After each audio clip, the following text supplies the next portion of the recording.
Le bar des supporters sur Maritima, bonsoir à toutes et à tous, très heureux de vous retrouver au cœur de l'été pour une nouvelle saison de l'Olympique de Marseille, pour une nouvelle saison du BDS qui a commencé hier soir autour de Karim Attab. C'est un plaisir que de retrouver mes vieux compères. Bonsoir Jacques Bail. Merci pour les vieux.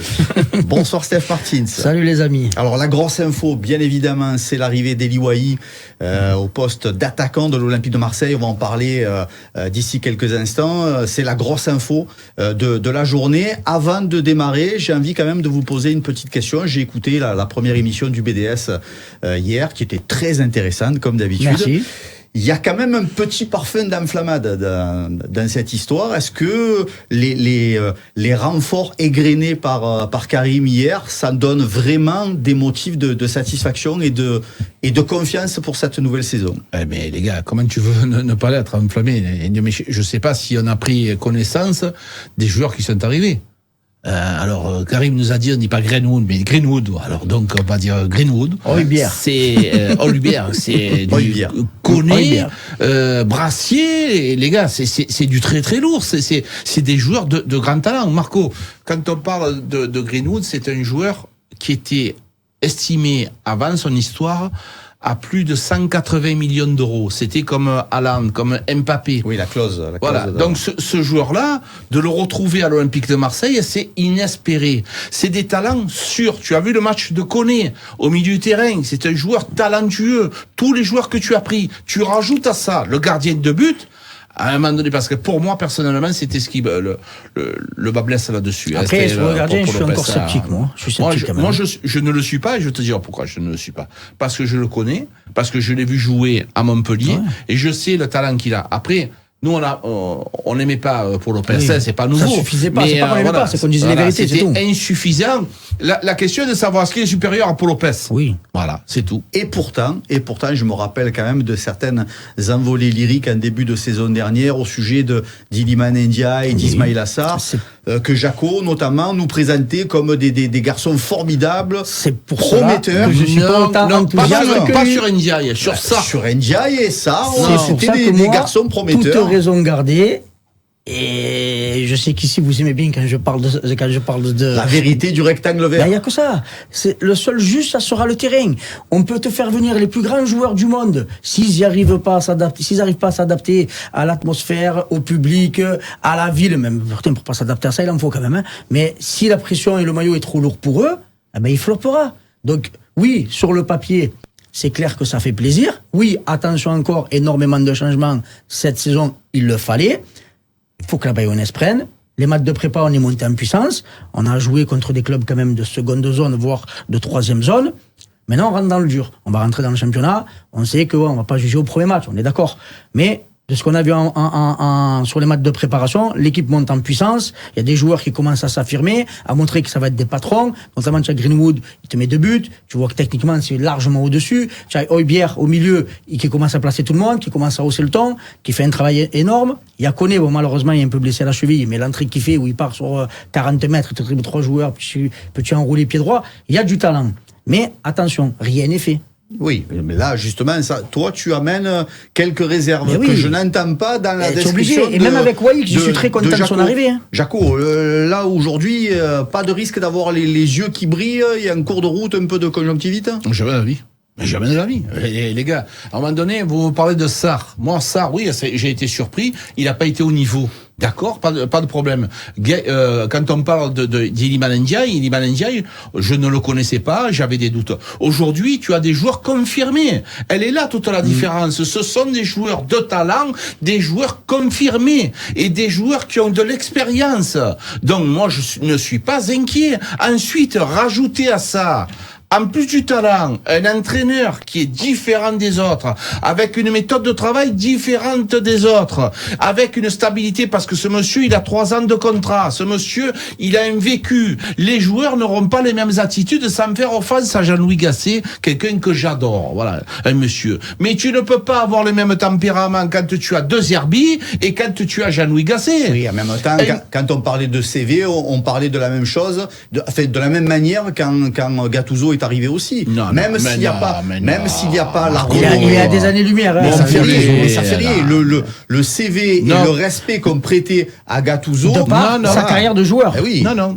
Et encore, mais voilà, jamais mais de ça la fait vie. pas tout, ça fait Mais pas jamais tout. de la vie. On n'a jamais parlé de. Tu peux pas comparer Gattuso et De Zerbi. Non, en tant À aucun qu'entraîneur, c'est le moment. jour et la nuit. Tu parlais de Gattuso en tant que joueur. C'est un mec qui se faisait respecter sur le terrain. En tant qu'entraîneur, on le sait tous, il n'a pas réussi grand-chose. De Zerbi, c'est particulier, c'est atypique, c'est connu et reconnu. Les joueurs, Marco, la différence, c'est que un De Zerbi, les joueurs, ils viennent pour De Zerbi. Les joueurs ne venaient pas pour Gattuso. C'est là toute la différence. C'est un monsieur qui a le hurrah. Et on est très heureux de l'avoir avec nous. Après, ce que tu me lèves pas, comme je l'ai dit hier, c'est que je pense qu'on va vraiment en prendre plein les yeux. Voilà, comme je t'ai dit, on est monté en puissance, ça va très très vite, ça joue énormément vers l'avant. Il y a beaucoup de prises de risques, il y a énormément de... Ça vous plaît, ça, de Oui, recommencer bien à sûr. avoir un jeu Mais bien sûr, vertical. mais bien sûr, c'est ce qui est attrayant quand tu es au stade, que tu vois que l'équipe à la perte du ballon, il faut qu'on les récupère dans les 3 secondes, il y a un pressing constant, il y a énormément de prises de risques, avec des joueurs qui vont faire que dribbler, que permuter. Voilà, sincèrement, quand ça va réellement prendre et que les joueurs auront vraiment assimilé, parce que ça commence, et même l'entraîneur apparemment est très surpris que l'équipe entière a réussi à analyser ce qu'il demandait aussi rapidement. Maintenant, il n'y a plus qu'à. On rentre dans le début du championnat ce week-end, samedi 17h face à Brest. Et là, ça va lancer les hostilités. Et moi, je serai le premier heureux si on fait une énorme saison. Mais maintenant, te dire, oui, le mercato est pour l'instant intéressant, voire très intéressant. Mais ça sera le terrain qui jugera. Alors, nouvelle saison, nouveau mercato, nouvel effectif. Effectivement, sur le papier, ça commence à avoir de la gueule. La grosse info, aujourd'hui, c'est l'arrivée d'Eli Wahi, en provenance du Racing Club de Lens. L'ancien buteur de Montpellier qui avait fait une saison formidable, qui a fait une saison plutôt moyenne la saison dernière, malgré 12 buts inscrits. Est-ce que toi, ça te plaît, cette venue d'Eli Wahi à l'OM? Oui, et je vais te dire pourquoi ça me plaît énormément. C'est un joueur qui connaît le championnat de France. Ça c'est très très bien. Quand tu as des joueurs qui arrivent, on a le temps d'adaptation, il connaît pas, il parle pas français, pas ceci, pas cela. C'est un joueur qui connaît le championnat de France et qui parle français.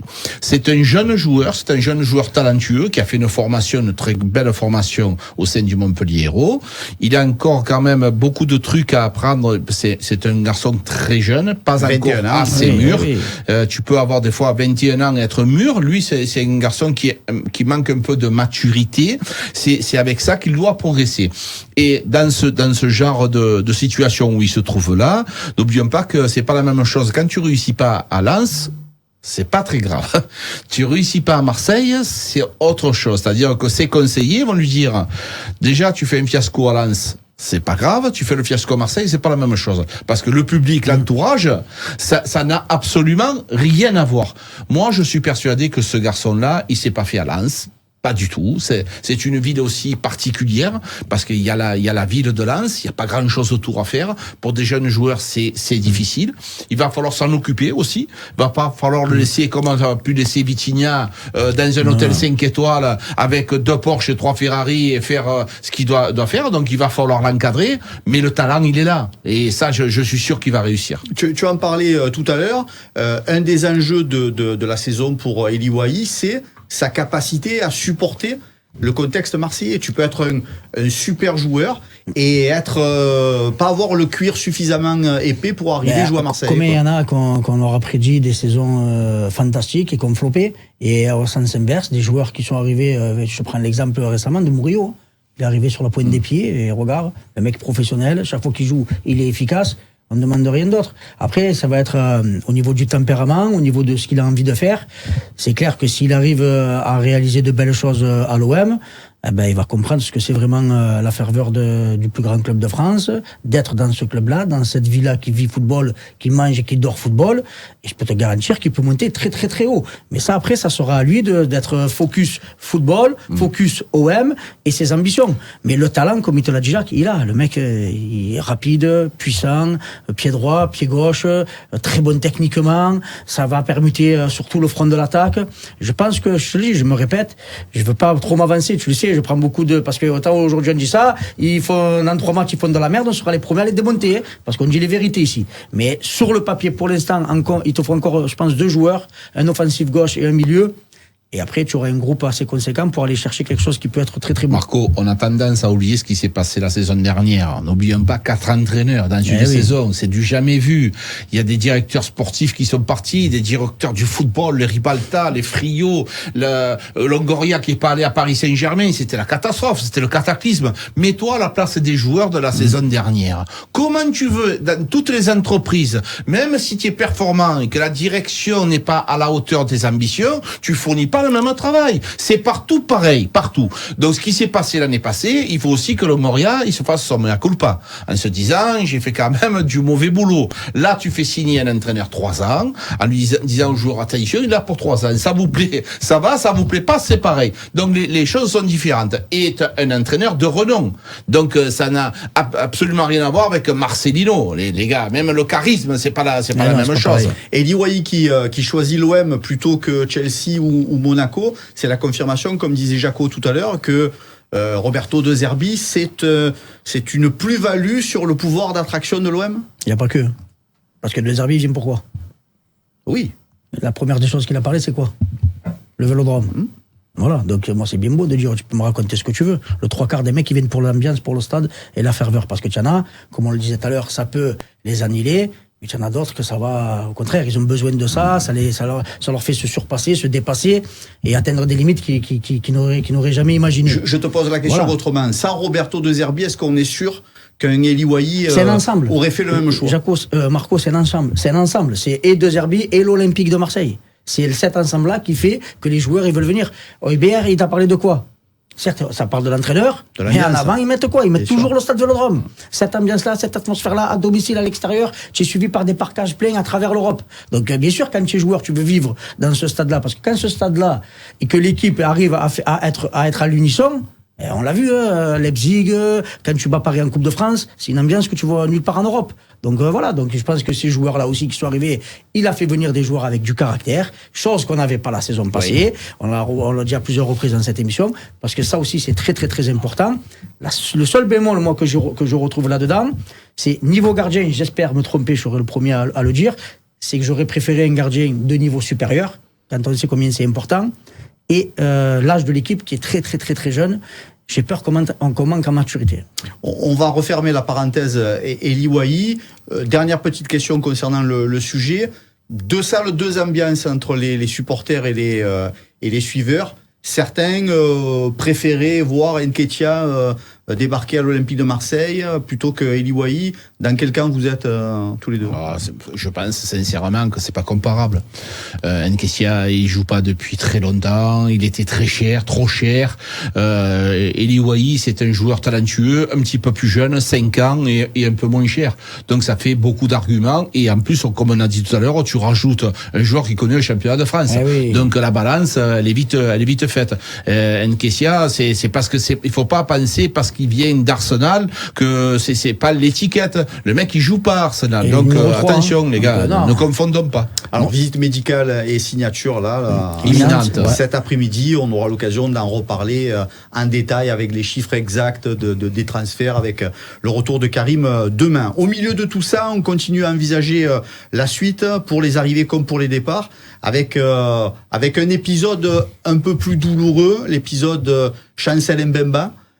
Beaucoup de tensions désormais avec la direction de l'Olympique de Marseille. Chancel Mbemba accusé d'avoir manqué de respect à un membre du staff. Quelle grille de lecture vous avez sur ça?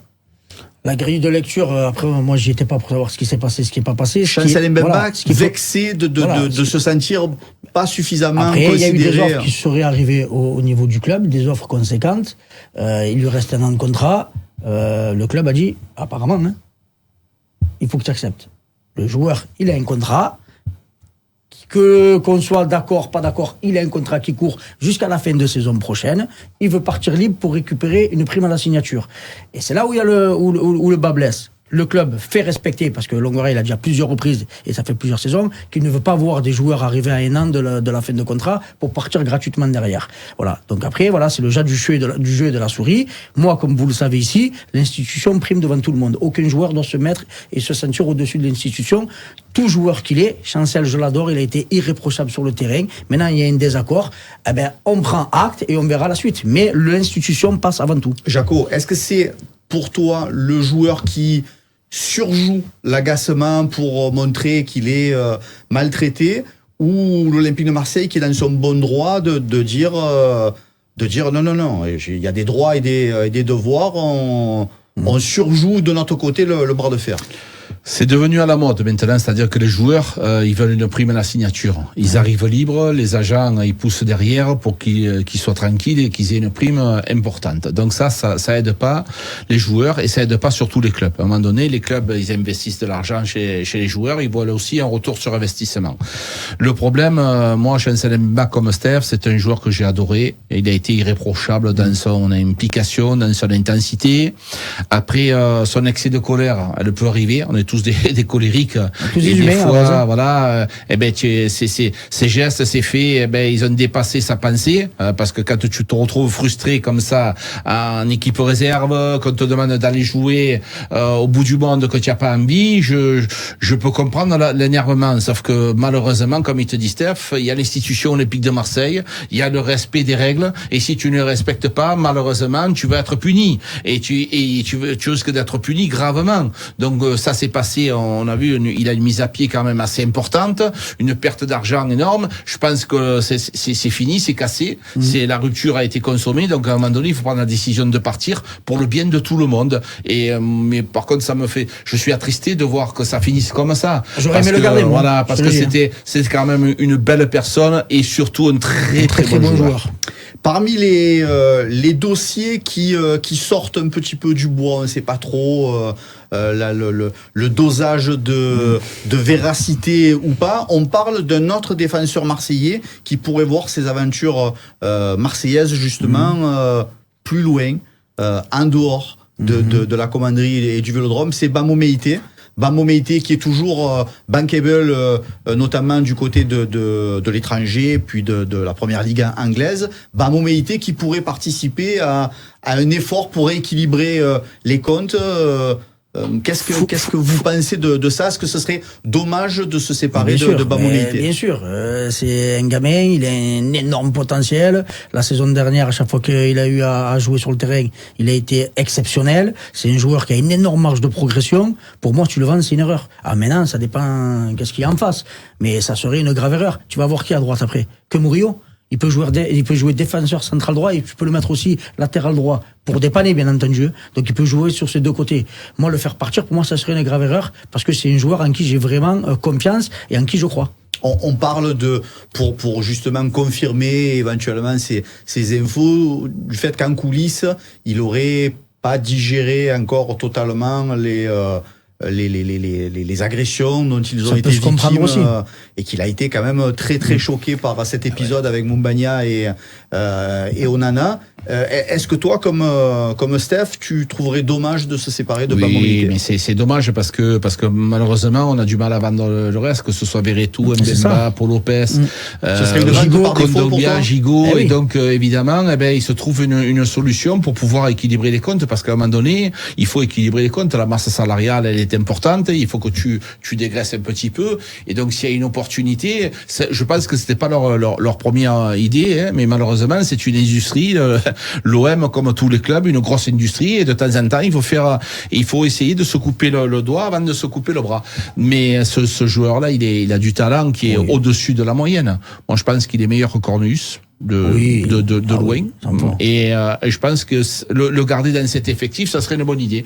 Mais voilà, la meilleure idée, ce serait de bien vendre. Mais pour l'instant, de bien vendre ce qui reste à vendre, c'est le plus dur. Alors justement, le loft, Ulysse Garcia, Samuel Gigot, Jordan Verretou, Paul Lopez, Chancel Mbemba font partie du loft. Asdi Nounahi et Amin Harit sont aussi des joueurs sur lesquels il y a des incertitudes, même si Amin Harit participe allègrement au match de préparation. Si vous aviez, vous, des choix à faire sur des garçons qui ont rendu des services à l'OM la saison dernière et qu'il faudrait garder cette année, vous garderiez qui? Sur le secteur offensif, je garderai Harit. Je garderai Harit parce que oui, la saison dernière, il était pas au niveau, mais il faut pas se rappeler d'où il revient. Rupture des ligaments croisés, 8-9 mois d'arrêt. On te dit que généralement dans le football, il te faut autant de temps pour revenir à 100%. Il a fait une très bonne préparation. Donc je pense que le coach a confiance en lui parce qu'il a joué pas mal de minutes sur cette préparation-là et on en aura besoin parce que comme je l'ai dit tout à l'heure, devant c'est que des jeunes et il te faut un peu des mecs avec un peu de la bouteille, un peu de maturité, de roublardise pour aussi les encadrer. Et un Amin Harit en forme, on l'a vu avant sa blessure, avant le mondial, il était tout simplement exceptionnel. Donc oui, après on se dit il est pas assez décisif, mais dans le jeu il apporte beaucoup par ses passes tranchantes, par ses coups de pied arrêtés, par sa vision du football. Maintenant c'est en espérant que cette préparation-là, une fois qu'elle est finie, j'espère qu'il a pu vraiment digérer au niveau de sa blessure et qu'il puisse être à 100% pour nous montrer tout l'étendue de son talent. Jaco, qui on doit garder dans ce loft? Je ne garderai pas beaucoup, moi. Ah ouais? Parce que même Amin Harit, j'écoute Steph attentivement. Oui, c'était un bon joueur, ça on le sait tous, il a du talent. Il a la rotation, j'écoute. Est-ce qu'Amin Harit, à côté de Valentin Carboni, non, mais est-ce que Amin Harit, il va revenir à son niveau? Les ligaments croisés, c'est une opération très dure. Il y a des gens qui ne reviennent jamais parce que c'est très difficile. La question, tu as le droit de te la poser. Et donc, moi, ce que je les ai vu faire la saison dernière, tous là, ils nous ont saoulés. Nous, les amoureux du football, ces joueurs-là, ils nous ont écœurés de l'OM, les gars. Il faut appeler un chat un chat. Ça a été catastrophique. On parle des coups de pied arrêtés de Jordan Verretou. les corners, les coups francs, ça a été nul. Amin Harit, comme il de fois. Toujours à travers de la gorge. C'est scandaleux, les gars. Mais même tu prends un joueur de National 2, de n'importe quel club, ils sont capables de faire mieux que ça, les gars. C'était inadmissible, incompréhensible. Geoffrey Kondogbia, je joue pas, j'ai pas d'implication, des visages qui étaient des gens qui n'avaient plus envie de rester chez nous. Donc si vous avez plus envie, Samuel Gigot, par contre, lui, il a toujours été dans l'intensité. Il a jamais triché, ce garçon. Sur ça, on peut pas lui lever. Voilà, y a pas de souci. On peut pas lui lever. Par contre, Samuel Gigot, sincèrement, n'a pas le talent nécessaire à évoluer dans l'effectif de Zerbi cette saison. C'est pas possible. Donc tous ces joueurs-là, il faut qu'ils partent. Pour Lopez, il faut qu'ils partent aussi. Mais même pour eux aussi. Mais oui, il nous a dit en conférence de presse que si on comptait pas sur lui, il partirait. Donc à un moment donné, je pense que lui aussi, il doit faire des efforts financiers pour partir. Allez, le mercato est loin d'être terminé, vous l'avez compris, autant sur les arrivées que sur les départs. Moukoko, Sildilia, il y a encore plein de sujets sur lesquels on va venir vous parler un petit peu de tout ça dans le bar des supporters. Merci les frérots, c'est tout pour ce soir. Vous avez bonne mine quand même, hein, tous les deux. Ça sent le barbecue et les ça sent la reprise du travail surtout. Victorieux. Le barbecue, l'autre soir à la maison, tu as la main hygiène de la viande. On s'est régalé, là. Il n'arrivait plus à nager tellement. Merci les frérots, merci Steph. Merci à vous, toujours un plaisir. Merci Juan Jaco. Merci les amis. Le bar des supporters du lundi au vendredi 17h30, nouvelle saison. On sera là toute l'année, c'est promis.